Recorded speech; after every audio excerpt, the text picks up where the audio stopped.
Serial killer Edmund Kimber. Edmund was born on December 18, 1948, to be the middle son between his two sisters, Susan the older sister and Alan the younger sister.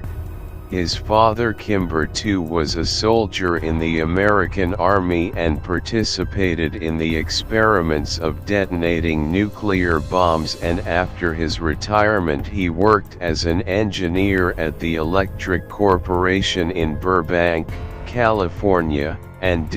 he was satisfied with his civic life and had always caused quarrels with his wife, Clarnell Stagg. Edmund lived in the midst of this problematic environment, and at an early stage the aggressive tendency arose where he, aged 10 years, buried a live pet cat in the garden land and then took it out to cut its head and put it on the garden pillar, and when his mother asked him what happened to the cat, he managed to mislead him with a fake story. His parents divorced and his mother moved and took him with her to Helena, Montana, until they were officially divorced in 1957, and Edmund was greatly affected by his father's separation as he was attached to him, unlike his mother, who was addicted to alcohol, who insulted him all the time and told him, "You are a rascal just like your father and you will not find any girl who loves you," and was never embracing him for fear that her child will become a spoiled boy, and he would void his anger in his sister's dolls as he tore her heads, and on one occasion he killed their pet cat because he felt that she did not love him and preferred his sister on him. He denied that he was the perpetrator, but his mother found the cat's head rotting in a clothes locker. The mother felt at risk because of his strange behavior and aggressive tendency. This is in addition to his huge body compared to his age, and this is why she decided to lock him in the dark cellar in order to sleep away from his two sisters for fear of harming them, and despite his hugeness, Edmund was afraid to play with children of his age for fear from getting hurt and contented with his severe isolation and sick imagination, which was growing day by day, and on one occasion he refused to kiss his teacher during the school celebration, and when his sister asked him about the reason, he replied, he must kill her first before kissing her, until he sneaked his stealth into his teacher's house and watched it from the window with his father's white weapon in his hand. He did not have the nerve to commit a crime. Edmund's criminal imagination was criminal. He asked his little sister to play with him by pretending that he was executed on the electric chair, and at one time he asked his older sister to push him in front of the train, but she hesitated and pushed him after the train passed, and almost to drown in the pool after he asked her to push him to the pool on another occasion, and every time his mother scolded him and beat him, and when he asked her to visit his father she sent him to live with him in Van Nuys in Los Angeles, and there he was subjected to the second shock when he learned of his father's marriage to another woman. He returned to live with his mother, causing her more problems, which forced her to send Ars a God to live on the ancestral farm of El Camper in the north of Fork during the school holiday. Initially, Edmund loved to live on the farm, especially when his grandfather gave him a hunting rifle and he spent most of his time killing birds and squirrels, so that his educational level improved a lot. But things soon changed, and his relationship with his grandfather and his grandmother, who was fed up with his reckless behavior, and on August 27, 1964, while his grandfather was out of the house, Edmund sneaked into his room to take his gun, but his grandmother, Moody Matilda, 66, refused to give him the gun on the pretext that he was killing innocent birds.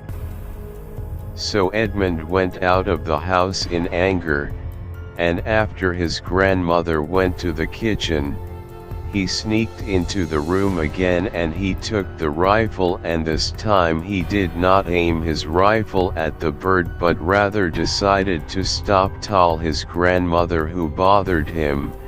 and while she was busy reading a book in the kitchen, Edmund shot at the back of her head.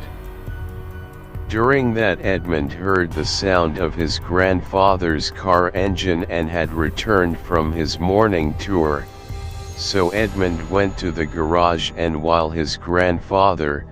72 years old, was removing things from the car, Edmund surprised him and shot him and hid his body there. Edmund did not know what to do, so the neighbors would come to the place to find out what happened, is why he decided to call his mother, who was shocked by what happened, and asked him to call the police. And at the police station, Edmund talked about his horrific crime and told the investigator that his grandmother aroused his anger and prevented him from hunting, so she got what she deserved. And when the investigator asked him about the reason for killing his grandfather, he said coldly, "I was afraid that he would see his murdered wife in this condition, and he had a heart attack, and that is why he killed him to rest him, when he was 15 years old, and this was why the court considered him a minor, and as a result of the psychological status report that he spoke of suffering from schizophrenia, he was sent to the Atascadero Psychiatric Hospital, and there he discovered doctors that Edmund Kimber did not suffer from schizophrenia because he did not suffer from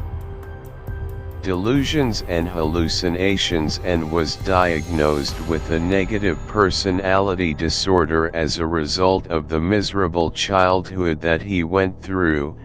And doctors also found that Edmund was very smart, and his intelligence level reached 145 degrees.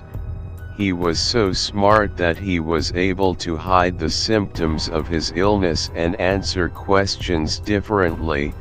During his stay in the hospital, he met some mentally ill criminals and learned from them two important rules in the world of crime. The first rule: do not leave your victim alive after raping her so that the police do not report to you. And the second rule: do not kill a girl you know so that the police do not suspect your relationship with her. On his 21st birthday, his mother presented him with an invaluable gift, as she successfully pressured doctors to release him with her personal guarantee. Edmund obtained his freedom on December 18, 1969, and doctors recommended that he not stay with his mother as a reason for what happened to him. Edmund returned to his mother's new home in the city of Abbots,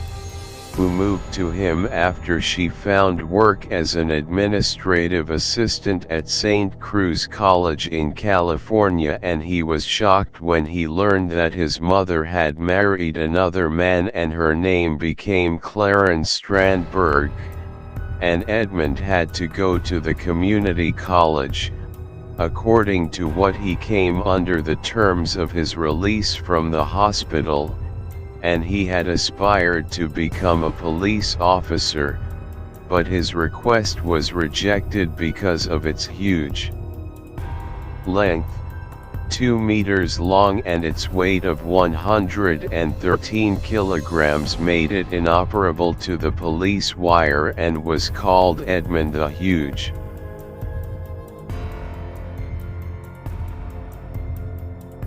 In the same year, Edmund was involved in a traffic accident that caused a severe injury to his left hand and his bike was shattered, but he received compensation in the amount of $15,000 after he filed a lawsuit against the owner of the car that shocked him, and with this amount Edmund bought a yellow Ford Galaxy car. While on the move in the city on his cars, he noticed a lot of beautiful girls who were standing on the road looking for someone to take them by car. The strange thing is that Edmund was delivering them safely to their destination unharmed, and he later said that he had brought about 150 girls before the little goblin woke up inside him.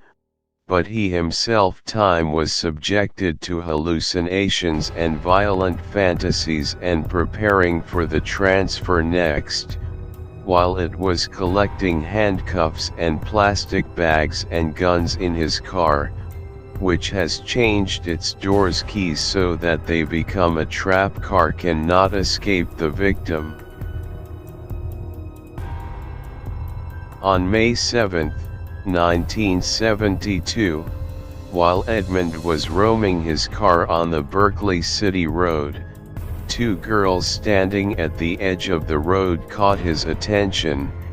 and he stopped and offered them to drive them to their destination. The 2 girls agreed and rode with him to visit their friends at Stanford University, and they introduced themselves. The first girl, Mary Ann Bessie, 18 years old, and her friend Anita Cheza, and Edmund tried to talk to them so that he did not notice that he changed his path and headed them to an isolated area of the forest, and there is the most famous pistol in their faces. He forced them to get out of the car, and Anita was forced into a box. He then put the handcuffs at the hands of Mary,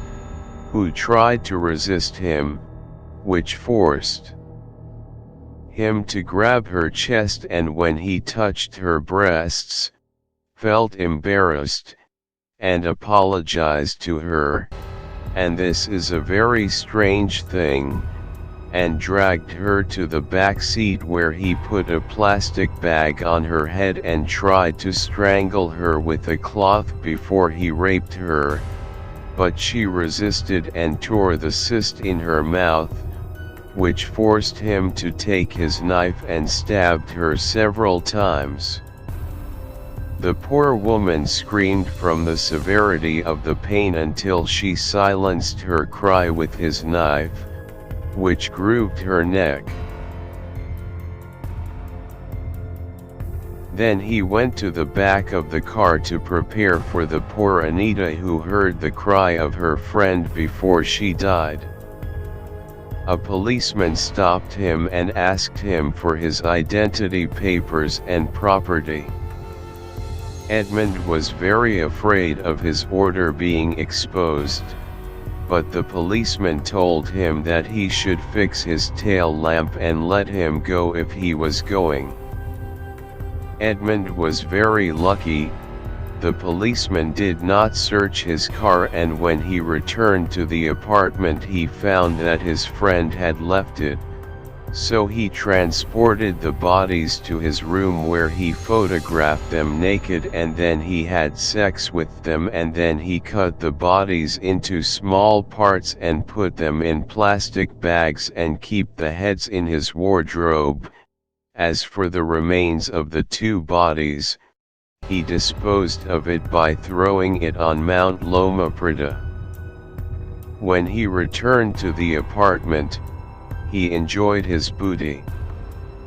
Edmund was in love with the head sex, and for this he kept it for several days. Then he got rid of the heads by throwing them in a deep valley, and in August, the police found Marie Bessie's skull and did not bother on the remains of her body and the body of her partner Anita. On the evening of September 14, 1972, Edmund met a teenage girl of Korean descent and named her Aiko Koo. 15. The unfortunate Fortune Aiko Koo had her misfortune led her to the clutches of Edmund after her school bus was late and asked Edmund to lead her to a dance lesson. But Edmund took her to a secluded area of the forest and took out his gun and ordered her to get out of the car, but he made a terrible mistake when he closed the door, leaving the keys and the girl inside the car, and here Edmund tried to persuade her to open the door and told her that he did not intend to harm her and that he came to this is the place to commit suicide. The poor woman believed his words, and when he opened the car door he rushed towards her and tied her and the tape on her mouth, and closed her nostrils with his fingers until she lost consciousness, and when she regained consciousness, he strangled her with the scarf she was wearing to put out her breath, then put her on the floor and raped them, and he drove his car after putting her body in the trunk of the car, and on the way back, he stopped to drink alcohol in one of the bars, and upon his arrival at his apartment, he had sex with her body and enjoyed tearing her body and then disposing of torn body parts in plastic bags. Aiko's mother informed the police and distributed hundreds of posters of her pictures on the roads, but to no avail. On November 29, 1972 AD, Edmund was summoned to perform another mental health testing and supernatural intelligence. He managed to successfully pass the test and proved that he is a mentally healthy person, and his treatment documents have been destroyed. Edmund could not pay the rent of his apartment, so he went back to live in his mother's house in Abbots, and every time he quarreled with his mother, Edmund was leaving the house in search of a victim to infuriate his anger on her. In front of the University of Cabrillo, Edmund drove the car to a remote hill where he forced her out of the car and shot her head from his gun, and then returned her body to his mother's house and hid the body in his wardrobe. And when his mother left the house in the morning, he took her body out of the locker and put it in the bathtub and extract the bullet from her head so that he does not leave any evidence. Then he cut it to pieces with an electric saw and packed it in plastic bags and disposed of it in one of the nearby cliffs, and kept the head for several days in order to have sex with her, and then buried the head in the garden of the house facing his mother's room, because he thinks she likes to be seen by others. The police found the remains of Sandy's body, but they did not find her head and right arm, and the police announced the presence of a dangerous thug in the area and warned university students not to ride cars with strangers, and St. Cruz University distributed special stickers bearing the name of the university on taxis licensed. Edmund got some posters from his mother who was working at university.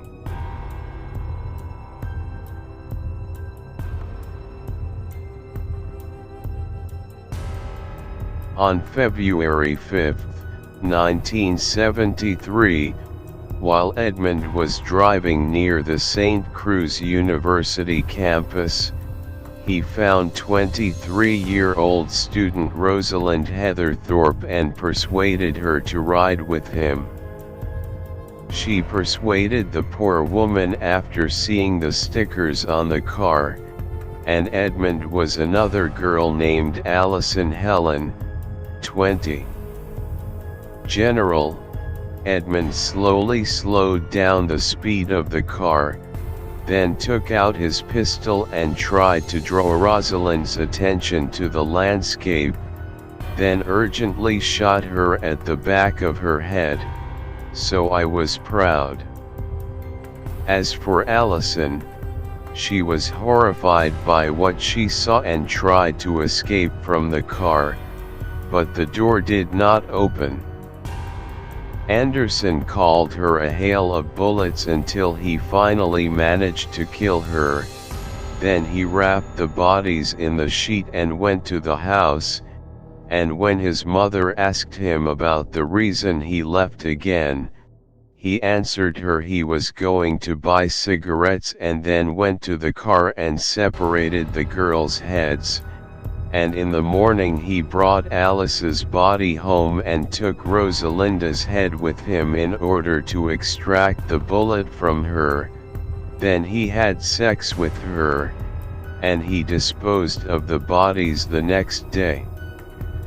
And a week later I found the police are on Rosalinda's body in the Eden Valley and the other body next to the highway.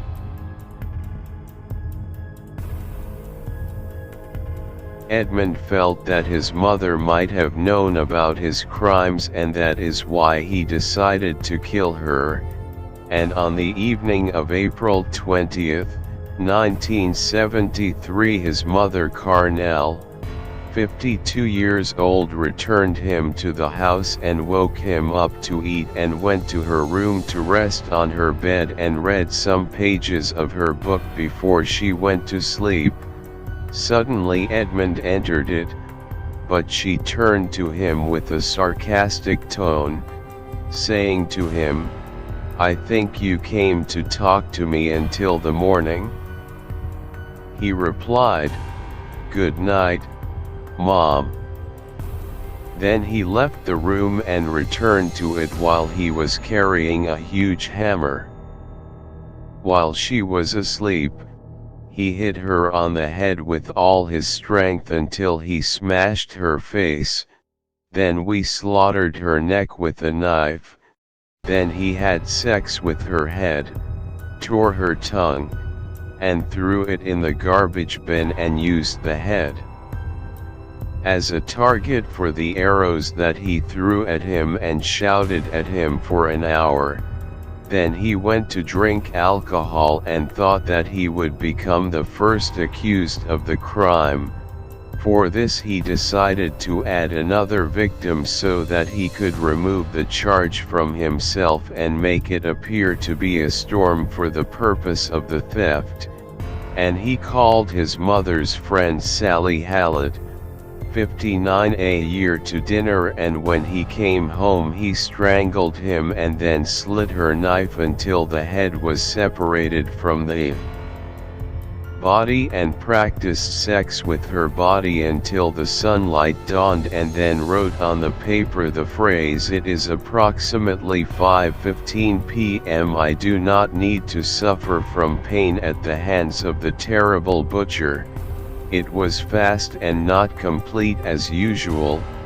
but I did not have more time and I had to do that." Then he left the house and drove Halett's car, then stopped at a gas station and rented another car so that he would not find out his command. Then he drove east until he passed California, then Nevada, and Utah until he reached Pueblo, Colorado, and after 18 hours of continuous driving he decided to rent a room in a hotel to spend his time relaxing and following the news on the radio, so he might find news for his latest crime. 4 days pass without the police discovering what happened at Mrs. Clarenel's house. Edmund got angry and called the police station and spoke to the police officer about his crime, but the officer did not believe him and ended the call quickly. Edmund came back and called one of the officers who was his companion previously. He told him about all his crimes and about his recent crime at his mother's house, and there the police discovered the horrific crime and transferred the 2 bodies to the morgue, and sent a police patrol to arrest Edmund, who was waiting to arrest him. During his interrogation, Edmund Kimber admitted that he committed 8 murders and guided the police to places he disposed of, including the head of the girl who was buried in his garden, and he was proud of his crimes and the inability of the police to arrest him, and when the investigator asked him why he committed all these crimes and why did he surrender, he answered, "I was a time bomb walking on her legs, and that my mother is the main cause of what happened, and at some point I can no longer tolerate, so I emptied my anger on her and then I became free."